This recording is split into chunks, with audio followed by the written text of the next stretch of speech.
Hello Astro people, thanks for joining me. Here we'll have a look at the astrology over the next couple of days. Just for this weekend, I'll be back on Sunday with an in-depth look at the week ahead. The moon is in Taurus right now. It is Friday the 27th of March 2020.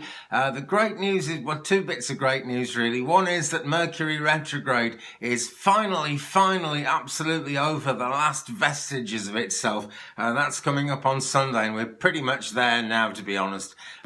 Mercury Retrograde actually ended a little while ago, much earlier in March, but we get a post-shadow effect for sort of 2 to 3 weeks afterwards, and that is when things start to make sense. Actually, we start to realise what the craziness of the Mercury Retrograde time was actually trying to teach us. It always teaches us something, you know, and people do fear Mercury Retrograde, but if you're willing to learn its lessons, then the chances are the next one won't get you. It's that simple. If you find a clever way of getting through Mercury Retrograde and getting away with everything, then it will try that bit harder to teach you the next time. It's all about karma as much as anything else, actually. And so, you know, it's a very spiritual thing to say in what maybe some people would think should be hard and fast astrology. But it really is karmic, you know, that plays into it.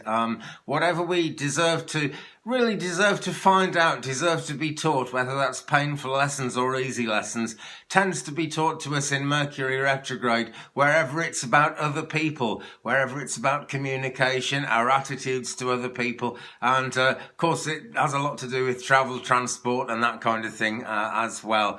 But you'll have seen some problems around that during February, no doubt. I'm pretty sure everybody did in one form or another. And as we've gone through most of March, it's been about the post-shadow to Mercury Retrograde, where we've actually started learning lessons, and we, you know, little things have happened, and we've looked back and said, oh yeah, I should have done that, shouldn't I? Right. So now we know, and now you know, and you know, that's what it's all about. So today, Friday the 27th, moon is in Taurus.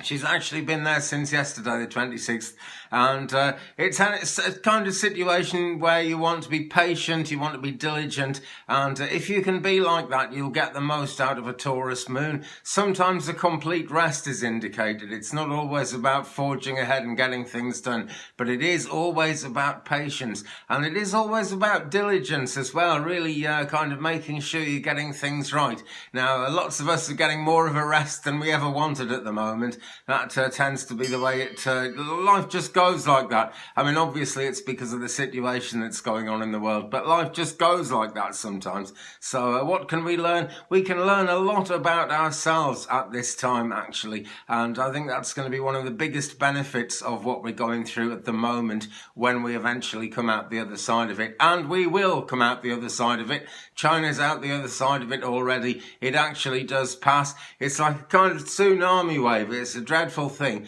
but eventually it passes, you know.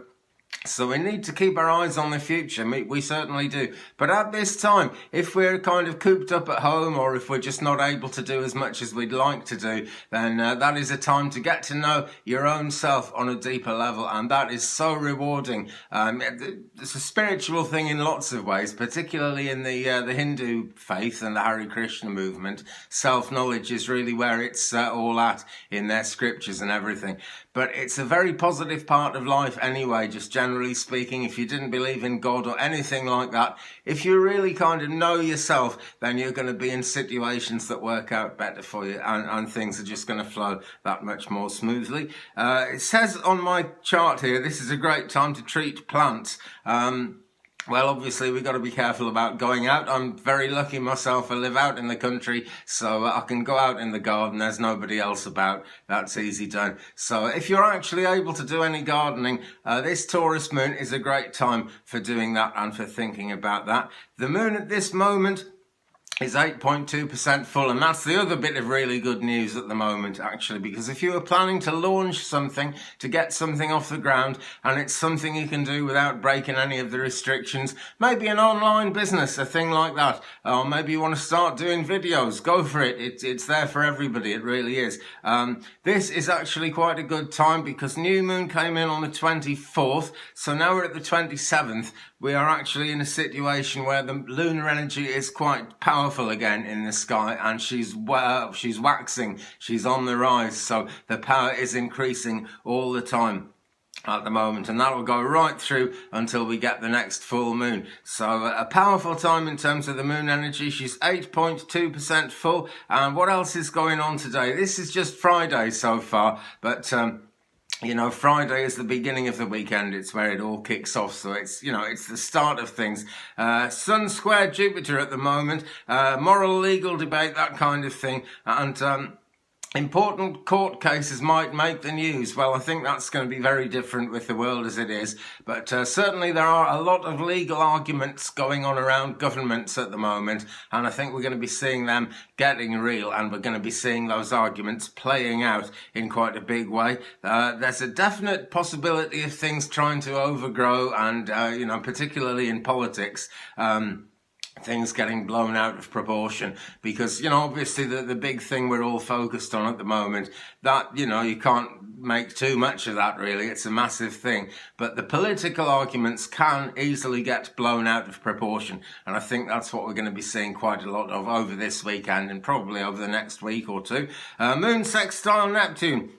So people show sensitivity, which is really positive, you know, particularly in the aftermath of Mercury retrograde. Intuition, insight, compassion. It's the kind of time when you see more out of the third eye than you see out of the round things at the top of your face. It's actually always like this, but we're more aware of it when the moon sextiles Neptune. Mercury conjunct Neptune, as Mercury actually exits the last sort of dying throes of its retrograde cycle. Mercury conjunct Neptune, so it's imaginative. People have got their eyes on the future, and that is really important actually. Do keep looking at the future, because in a matter of weeks things are going to change, and the world will have changed, but the world will somehow keep going. We will find out what the new normal is as we go forward. So that's where we are today. Venus is trine Jupiter, by the way. Better put Venus in, she's a very close neighbour.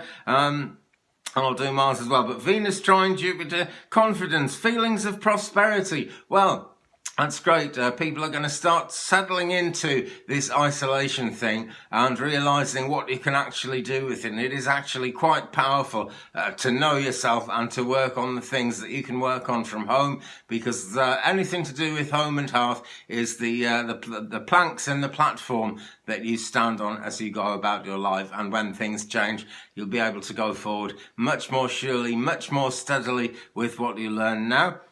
Mars void in Capricorn could be a bit panicky. Well, life is a bit panicky at the moment, isn't it? But some take silly risks, best avoided. It's bound to happen. You know, when you get a thing like this, some people's reaction is to kind of try and prove to themselves that they don't have to have the same restrictions as everybody else. No getting away from that. That's just human nature for you.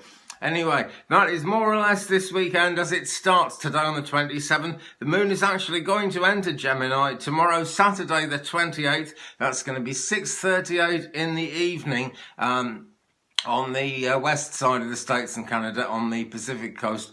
On the east side, it's going to be 9:38 p.m. So it's going to be 1:38 a.m. on Sunday here in UK that we get the Gemini moon. Gemini is a very kind of outward-reaching sign, and I know a bit about how that feels because I'm a Sagittarius, and that's also a very outward-looking sign.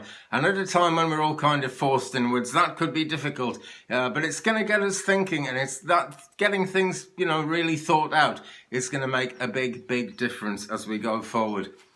Okay, so that's this weekend. I will be back on Sunday with a look at the week ahead in some depth. Just going to do a quick self-isolation tip here. If you can't get hold of self-raising flour and you want to make a cake, or you just want to make something with self-raising flour, this is what you need. Not everybody knows this, I'm surprised, but I just noticed there's loads of it left on the shelf, baking powder, and it's left on the shelf because people don't know what to do with it. Put a teaspoonful of this in when you're making a cake with plain flour, and that will turn it into self-raising flour. That's what's actually in self-raising flour, baking powder. It's part bicarbonate of soda and it's part cream of tartar. If you can't get that, you can probably get some bicarb. There's plenty of that about still at the moment. And It's not quite as creamy as if you make a cake with baking powder, but bicarbonate of soda will get you there. Okay, some handy household hints. Why not? I'm in my handy household here, climbing the walls, trying to think of things to do, and I will certainly be back on Sunday with more. So thanks for watching. Thumbs up, please, if you enjoyed it. Hit the subscribe button if you'd like to subscribe. Tap the bell so you don't miss anything. Leave me a comment. We'll share the journey, and I'll be back very soon. Peace.